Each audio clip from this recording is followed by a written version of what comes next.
Hello friends, আমি সুমন্ত গায়েন। তোমরা দেখছো ডাব্লিউবি হোম টিউটর চ্যানেল। আজ আমি তোমাদের ক্লাস 8-এর কোষে থেকে 11 অর্থাৎ শতকরা অধ্যায়ের অঙ্কগুলিকে একদম সহজ পদ্ধতিতেই বোঝানোর চেষ্টা করব। তো আশা রাখছি ভিডিওটিকে তোমরা সম্পূর্ণ দেখবে, তবেই এই অধ্যায়ের প্রত্যেকটি অঙ্ককে তোমরা একদম সহজেই বুঝতে পারবে। যারা এখন এই ভিডিওর আগের পার্ট দেখোনি, ডিসক্রিপশন বক্সে আমি আগের পার্টের লিঙ্ক দিয়ে দেবো, সেখান থেকে অবশ্যই তোমরা আগের পার্টটিকে দেখে নিও, তবেই তোমাদের এই পার্টটা বুঝতে সুবিধা হবে। তো চলো আজকের ভিডিও শুরু করা যাক। আগের পাঠে আমরা 7 পর্যন্ত অঙ্কগুলিকে খুব সহজেই কভার করেছিলাম। আজকে আমরা 8 থেকে অঙ্কটাকে শুরু করব। তো এখানে 8-এর অঙ্ক কী বলছে দেখো, সাধারণ বায়ুতে নাইট্রোজেন, অক্সিজেন ও কার্বন ডাইঅক্সাইড গ্যাসের পরিমাণ যথাক্রমে 75.6%, 23.04% ও 1.36%। তাহলে বলছে 25 লিটার বায়ুতে কোন গ্যাস কতটুকু আছে হিসেব করে লিখি। তাহলে ভালোভাবে খেয়াল করো, এই যে তিনটি গ্যাসের পরিমাণ দেওয়া আছে এগুলো কিন্তু শতকরাতে দেওয়া আছে। অর্থাৎ নাইট্রোজেনের পরিমাণ কত, 75.6%, অক্সিজেনের পরিমাণ কত, 23.04, আর কার্বন ডাইঅক্সাইড গ্যাসের পরিমাণ কত, 1.36%। কিন্তু উত্তর চেয়েছে কি 25 লিটার বায়ুতে কোন গ্যাস কতটুকু আছে। অর্থাৎ এখানে 25 লিটার বায়ুতে নাইট্রোজেন কতটা আছে, অক্সিজেন কতটা আছে, কার্বন ডাইঅক্সাইডের মান কত, সেই মানগুলোকে আমাদের কিন্তু বের করতে হবে। তো এই জন্য আমরা অঙ্কটাকে শুরু করব এভাবে, মোট যে পরিমাণ দেওয়া আছে কত, 25 লিটার, এই লাইনটাকে দিয়ে আমরা অঙ্কটাকে শুরু করব। অর্থাৎ 25 লিটার বায়ুতে প্রথম কোন গ্যাস রয়েছে, নাইট্রোজেন গ্যাস। তাহলে লিখব নাইট্রোজেন গ্যাস আছে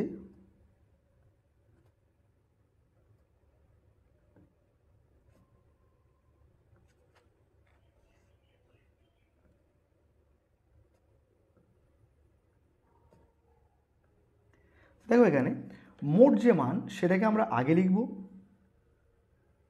ইন্টু নাইট্রোজেনের শতকরা মান অঙ্কে দেওয়া আছে কত, 75.6। এখন যদি আমরা পার্সেন্ট তুলি তাহলে নিচে কি হয়, 100 দিয়ে ভাগ হয়। এখন এর একক কী হবে, মোটের একক যা, উত্তরের একক কিন্তু তাই হবে। তাহলে এখানে কি ছিল, লিটার ছিল, তাহলে উত্তর কি হবে লিটারে। এখন আমরা ক্যালকুলেশন শুরু করব। তো এখানে খেয়াল করো, উপরে ছিল 25 গুণ 75.6 ডিভাইডেড বাই কত, 100। এখন ভালোভাবে খেয়াল করো, যদি আমরা এই পয়েন্টটাকে তুলতে চাই তাহলে পয়েন্টের জন্য একটা 1, আর পয়েন্টের পরে যেহেতু এক ঘর রয়েছে তাই এখানে একটা শূন্য হবে, অর্থাৎ নিতে 10 দিয়ে ভাগ করতে হবে। এখন দেখো 25 দিয়ে 100 কাটলে কী হয়, 25 4-এ 100, আর এখানে আমরা 4 দিয়ে 756কে ভাগ করে নেব। তাহলে দেখো 4 দিয়ে আমরা 756কে ভাগ করছি, তাহলে 4 1-এ 4, 5 6 7 3 দাও 35, 4 8-এ 32, 3-এ 35, 36, 4 9-এ 36। অর্থাৎ ভাগ করলে আমরা কত পাচ্ছি, 189। তাহলে এটা দিয়ে এটাকে কাটবো আর লিখবো কত, 189। এখন দেখো কোনো সংখ্যাকে 10 দিয়ে ভাগ, তাহলে কোনো সংখ্যাকে আমরা যখন 10 দিয়ে ভাগ করি উত্তর কি হয়, এক ঘর আগে পয়েন্ট হয়। অর্থাৎ এখানে 18.9 লিটার, এটা আমরা অক্সিজেন গ্যাসের মান পেয়ে যাচ্ছি, নাইট্রোজেন গ্যাসের মান। এখন আমরা একই রকমভাবে অক্সিজেন আর কার্বন ডাইঅক্সাইডের মানকে বের করব। তাহলে কী লিখব, নেক্সট বারে লিখব আমরা 25 লিটার বায়ুতে অক্সিজেন গ্যাস আছে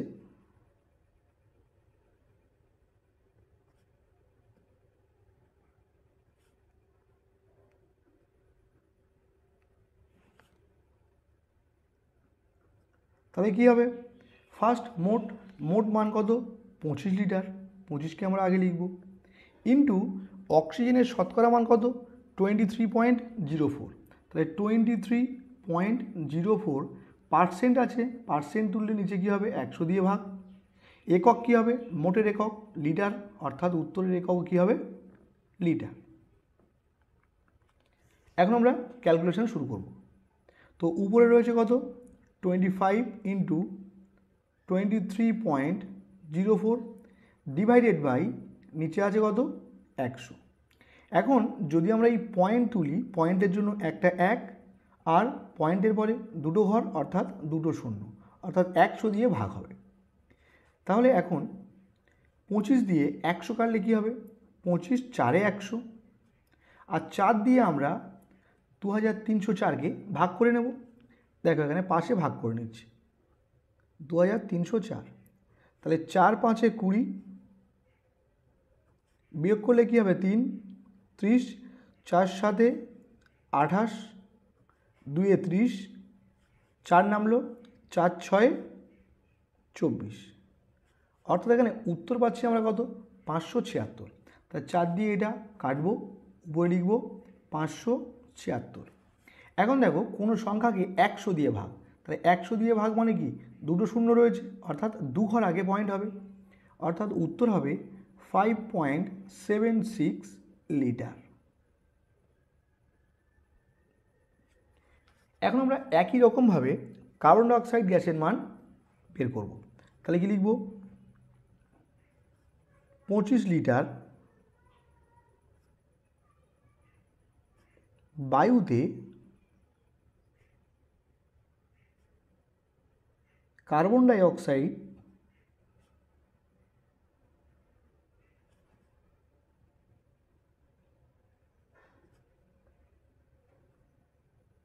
গ্যাস আছে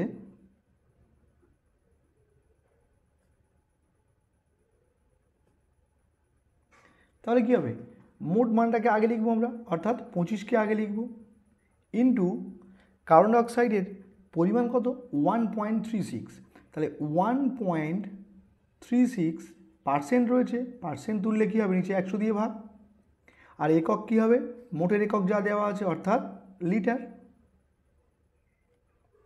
এখন আমরা ক্যালকুলেশন শুরু করব। তো এখানে খেয়াল করো 25 ইন্টু 1.36, এটা উপরে ছিল আর নিচে কিন্তু 100 ছিল। এখন আমরা এই পয়েন্ট যদি তুলতে চাই, পয়েন্টের জন্য একটা 1 আর পয়েন্টের পরে দু ঘর রয়েছে অর্থাৎ দুটো শূন্য। 25 দিয়ে 100 কাটো, 25 4-এ 100, এখন 4 দিয়ে আমরা 136কে ভাগ করে নেব, তাহলে 4 3-এ 12, 1 দাও 16 হচ্ছে, 4 4-এ 16, তাহলে এখানে কি হচ্ছে 36। এখন কোনো সংখ্যাকে যখন আমরা 100 দিয়ে ভাগ করি উত্তর কী পাই, শেষ থেকে দু ঘর আগে পয়েন্ট, তাহলে এখানে কী হবে 0.36 একক কী হবে লিটার। অর্থাৎ 25 লিটার বায়ুতে নাইট্রোজেন গ্যাস পাচ্ছি 18.9 লিটার, অক্সিজেন গ্যাস পাচ্ছি 5.76 লিটার, আর কার্বন ডাইঅক্সাইড গ্যাসের মান কত 0.36 লিটার। তো এখন আমরা নেক্সট অঙ্কে আসবো। এখন 9 অঙ্ক কী বলছে দেখো, তৃষা মিলন দাদার বইয়ের দোকান থেকে একটি বই কিনল। মিলন দাদা বইয়ের উপর লেখা দামের উপর পর্যায়ক্রমে অর্থাৎ পরপর 10% ও 5% ছাড় দিলেন। বইটির উপর লেখা দাম 200 টাকা হলে তৃষা মিলন দাদাকে কত টাকা দিল হিসেব করে লিখি। তাহলে দেখো একটা বইয়ের উপর দাম ফেলা আছে কত 200 টাকা, এখন দোকানদার পরপর দুবার ছাড় দিয়েছে, একবার 10%, একবার 5%, তাহলে বলছে দোকানদারকে সেই ক্রেতা অর্থাৎ যে বইটা কিনেছে কত টাকা দেবে। তাহলে দেখো ফার্স্ট আমরা বইটার দাম কি দেওয়া আছে সেটাকে লিখে নেব। তাহলে দেখো বইটির উপর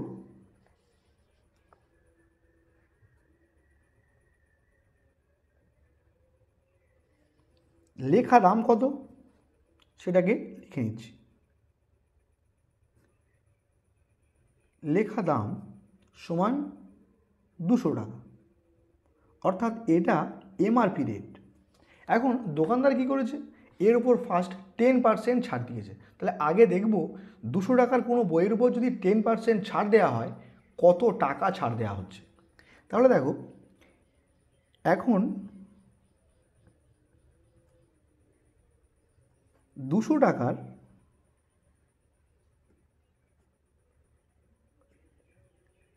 10% ছাড় দিলে ছাড় পায় কত? তাহলে 200 টাকার উপর ছাড় দেওয়া হচ্ছে, তাহলে 200 টাকার মানে কি 200 এর 10%, তাহলে 10 ডিভাইডেড বাই পার্সেন্ট তুললে নিচে কি হয় 100, তাহলে এই শূন্য এই শূন্য এই শূন্য এই শূন্য কাটলো, তাহলে 10 দোকানে কত 20 টাকা। অর্থাৎ যদি আমরা 200 টাকার উপর 10% ছাড় দিই, অর্থাৎ কত টাকা ছাড় দিলাম 20 টাকা, তাহলে এখন বইটির দাম কত হচ্ছে? অতএব এখন বইটির দাম, দেখো দাম ছিল কত 200 টাকা, 10% ছাড় দেওয়া মানে 20 টাকা ছাড় দিয়েছে, অর্থাৎ 20 টাকা বিয়োগ করব আমরা, তাহলে বইটির দাম এখন দাঁড়াচ্ছে কত 180 টাকা। এখন দোকানদার আবার এই 180 টাকার উপর 5% ছাড় দিয়েছে, তাহলে কি লিখব? এখন কী বের করবো আমরা? 180 টাকার 5% ছাড় দেওয়া মানে কত টাকা ছাড় দিয়েছে, তাই লিখব কি এখন 180 টাকার 5%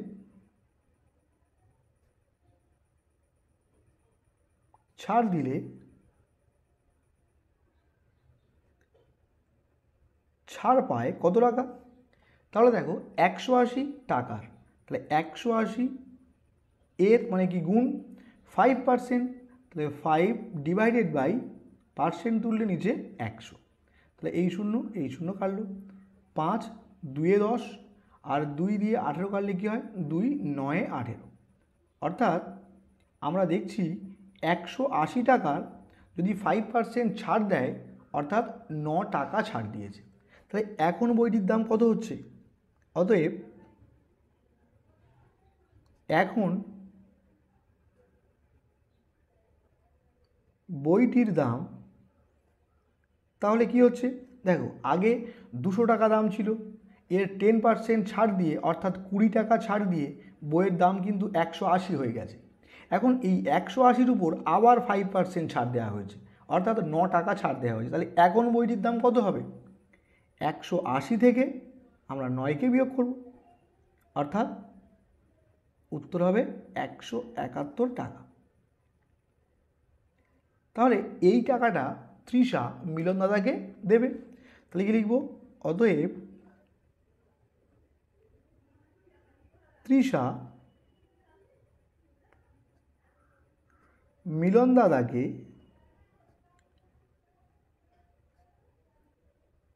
171 টাকা দেবেন।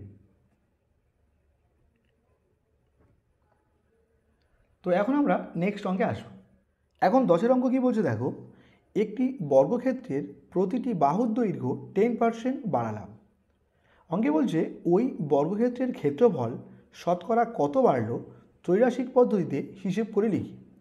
তাহলে দেখো বর্গক্ষেত্রের প্রতিটি বাহুর দৈর্ঘ্যকে 10% বাড়ানো হয়েছে, তাহলে আগে বর্গক্ষেত্রের বাহুর দৈর্ঘ্য একটা ছিল, তারপর তাকে 10% বাড়ানো হয়েছে, তাহলে আগে সেই বর্গক্ষেত্রের বাহুর দৈর্ঘ্য কত ছিল এটা কিন্তু আমাদের অঙ্কে দেওয়া নেই, তো সেটাকে আগে আমরা x ধরে নেব। তাহলে দেখো প্রথমেই লিখছি, ধরি বর্গক্ষেত্রটির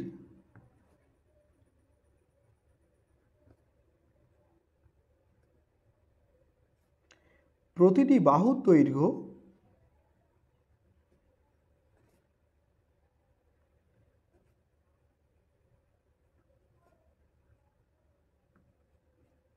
সমান x একক, এটা আমরা ধরে নিলাম।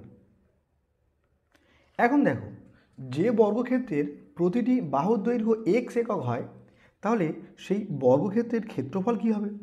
অতএব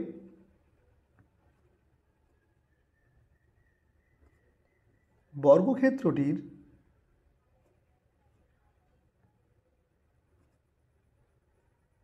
ক্ষেত্রফল, দেখো বর্গক্ষেত্রের ক্ষেত্রফল নির্ণয়ের সূত্র কি? বাহু গুণ বাহু।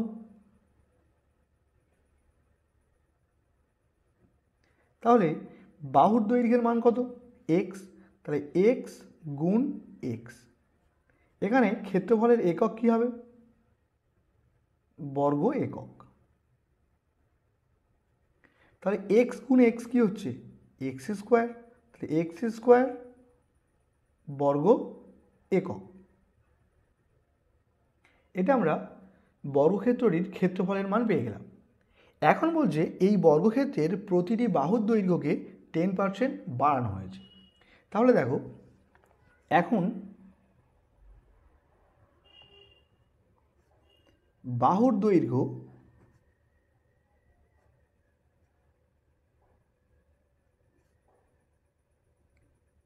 %10 বাড়ালে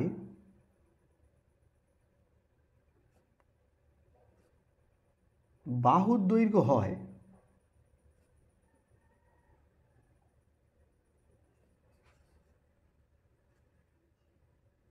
দেখো 10% বাড়ানো হয়েছে, তাহলে কার উপর? আগে যে বাহু ছিল তার উপর 10% বাড়ানো হয়েছে। তাহলে আগে যদি বাহুর দৈর্ঘ্য এক্স হয় তাহলে এক্সের উপর 10% বাড়ানো হয়েছে। তাহলে এক্সের 10% মানে কি হচ্ছে? এক্স এর 10%, তাহলে 10/100। তাহলে বাড়লো কতটা? এটা বাড়লো। তাহলে নতুন যে বাহুর দৈর্ঘ্য তৈরি হলো তার মান কত? তাহলে আগে এক্স ছিল আর বাড়লো এটা, অর্থাৎ মোট কত হলো? এদের যোগফল। তাহলে এত একক। তাহলে এখন আমরা ক্যালকুলেশন করব। দেখো এই শূন্য ক্যান্সেল হলো। তাহলে এক্স প্লাস এক্স এককে এক্স ডিভাইডেড বাই কত? 10 একক। লসাগু কী হবে? 10 হবে। এখন কোনাকুনি গুণ, 10 গুণ এক্স 10x প্লাস এক্স এককে, এর নিচে কোনো সংখ্যা নেই মানে কে রয়েছে? এক রয়েছে। তাহলে এক্স এককে এক্স। তাহলে 10x যোগ এক্স অর্থাৎ 11x বাই 10 একক। তাহলে দেখো বর্গক্ষেত্রের বাহুর দৈর্ঘ্য 10% বাড়ালে বাহুর দৈর্ঘ্য হচ্ছে কত? 11x by 10। তাহলে এখন ক্ষেত্রফল কী হবে? অতএব এখন ক্ষেত্রফল সূত্র কি? বাহু গুণ বাহু। তাহলে এখন বাহুর দৈর্ঘ্যের মান কত? 11x by 10। তাহলে এখানে কী হবে? 11x বাই 10, এটাকে আমরা দুবার লিখব কারণ বাহু গুণ বাহু। তাহলে একক কী হবে? ক্ষেত্রফলের একক বর্গ একক হবে। এখন দেখো 11 গুণ করলে কী হয়? 121। এক্স এক্স গুণ করলে কী হবে? X square. আর এখানে 10 কত? 10 হয়ে যাবে 100। তাহলে এখন ক্ষেত্রফল হচ্ছে 121 এক্স স্কোয়ার ডিভাইডেড বাই 100 বর্গ একক। তাহলে দেখো আগে ক্ষেত্রফল ছিল কত? X square. এখন ক্ষেত্রফল হয়েছে কত? 121 বাই 100 এক্স স্কোয়ার। তাহলে কি ক্ষেত্রফল বেড়েছে? কতটা বেড়েছে? কী করতে হবে? বিয়োগ করতে হবে। এটা থেকে আগের ক্ষেত্রফলকে বিয়োগ করতে হবে। তাহলে দেখো অতএব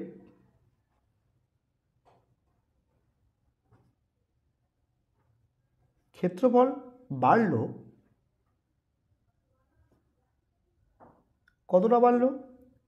121 এক্স স্কোয়ার ডিভাইডেড বাই 100, এটা থেকে আগের ক্ষেত্রফল অর্থাৎ এক্স স্কোয়ারকে বিয়োগ করতে হবে। তাহলে বিয়োগ এক্স স্কোয়ার। দেখো এর নিচে কোনো সংখ্যা নেই মানে কে রয়েছে? এক রয়েছে। তাহলে একক কী হবে? যেহেতু ক্ষেত্রফল তাই হবে বর্গ একক। এখন দেখো 101কে 100 লসাগু হলো, কোনাকুনি গুণ 121 এক্স স্কোয়ার এককে 121 এক্স স্কোয়ার মাইনাস 100 গুণ এক্স স্কোয়ার অর্থাৎ 100 এক্স স্কোয়ার। এখন দেখো 121 এক্স স্কোয়ার থেকে 100 এক্স স্কোয়ার বিয়োগ করলে কী থাকবে? 21 এক্স স্কোয়ার ডিভাইডেড বাই কত? 100 বর্গ একক। তাহলে ক্ষেত্রফল বাড়লো কত? এত বর্গ একক। কিন্তু উত্তর চেয়েছে কি? ক্ষেত্রফল বৃদ্ধির শতকরা হার। তাহলে এখানে অতএব বর্গক্ষেত্রটির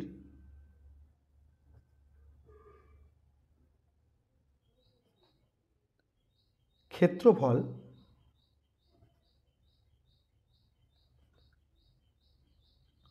শতকরা বাড়লো কত হবে? দেখো এর সূত্র কি রয়েছে? সূত্র হচ্ছে ক্ষেত্রফলের বৃদ্ধি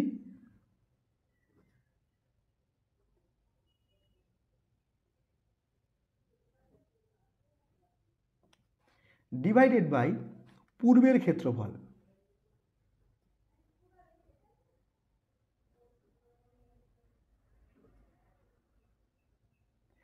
ইন্টু শতকরা বলেছি বলে আমরা 100 দিয়ে গুণ করব, আর উত্তরের শেষে কী হবে? পার্সেন্ট। এখন খেয়াল করো ক্ষেত্রফলের বৃদ্ধির মান কত, অর্থাৎ বেড়েছে কত? 21x² divided by 100। আর পূর্বের ক্ষেত্রফলের মান কত? দেখো পূর্বের ক্ষেত্রফল কত? x² ছিল, তাহলে এখানে আমরা পূর্বের ক্ষেত্রফলের জায়গায় x² লিখছি ইন্টু 100%। এখন 21x² ডিভাইডেড বাই 100 লিখলাম। এই ভাগটাকে যখন আমরা গুণ লিখব, এই x² এর নিচে কোনো সংখ্যা নেই মানে 1 ছিল, এটা কি হবে? উল্টে যাবে, অর্থাৎ 1 ডিভাইডেড বাই x² ইন্টু 100, আর শেষে কী হবে? পার্সেন্ট। এখন এই 100 এই 100 ক্যান্সেল হলো, x² ক্যান্সেল হলো, তাহলে থাকলো কত? 21 21%। তাহলে বর্গক্ষেত্রটির ক্ষেত্রফল শতকরা বাড়লো কত? 21%। তো আজকে আমরা এ পর্যন্তই রাখছি। ভিডিওটি ভালো লাগলে ভিডিওটিতে অবশ্যই একটি লাইক করে দিও, চ্যানেলে নতুন হলে চ্যানেলটিকে সাবস্ক্রাইব করে নিও, আর বন্ধুদের মধ্যে অবশ্যই শেয়ার করে দিও।